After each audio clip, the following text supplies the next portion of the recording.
Perkenalkan, nama saya Husn Khotimah dengan NIM T2018-3122.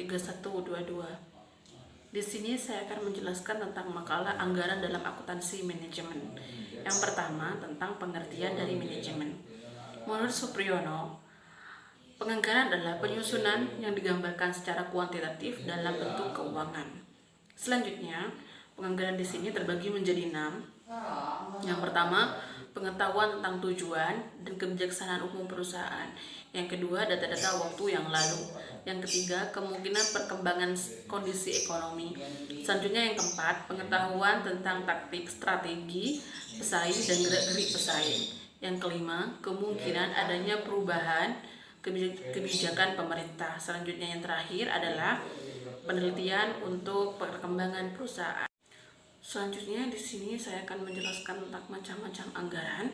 Yang pertama, anggaran variabel.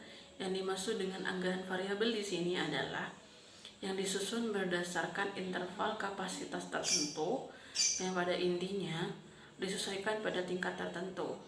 Selanjutnya, anggaran tetap di mana disusun berdasarkan suatu tingkat kapasitas tertentu. Jadi itu pengertian dari variabel dan anggaran tetap. Selanjutnya, bagaimana cara penyusunannya? Cara penyusunannya di sini terbagi menjadi 2. Yang pertama, anggaran jangka pendek dan anggaran jangka panjang. Menurut cara penyusunannya, anggaran jangka pendek di sini adalah anggaran yang paling lambat adalah hanya 1 tahun. Selanjutnya, anggaran jangka panjang. Anggaran jangka panjang di sini adalah anggaran yang dimana paling lamanya adalah 1 tahun lebih, dimana untuk investasi biaya modal atau capital budget. Selanjutnya menurut bidangnya. Menurut bidangnya di sini adalah yang pertama, anggaran operasional untuk menyusun laporan laba rugi seperti anggaran penjualan, anggaran biaya pabrik seperti biaya pabrik, biaya tenaga kerja, dan biaya overhead.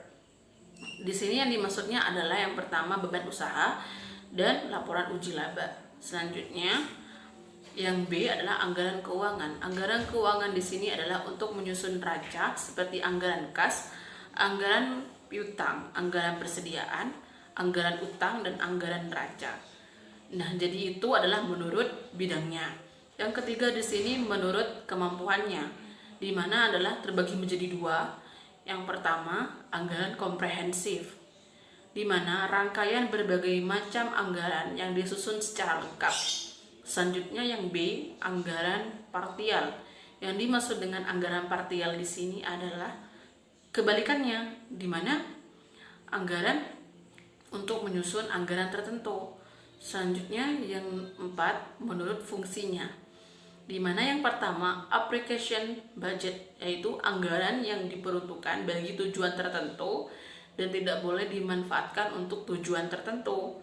Selanjutnya yang B adalah performance budget, yakni anggaran yang disusun berdasarkan fungsi aktivitas yang dilakukan dalam perusahaan untuk menilai apakah biaya atau beban dikeluarkan masing-masing. Yang dimaksud di sini adalah aktivitas yang tidak melampaui batas. Jadi itu adalah macam-macam anggaran yang saya jelaskan. Wassalamualaikum warahmatullahi wabarakatuh.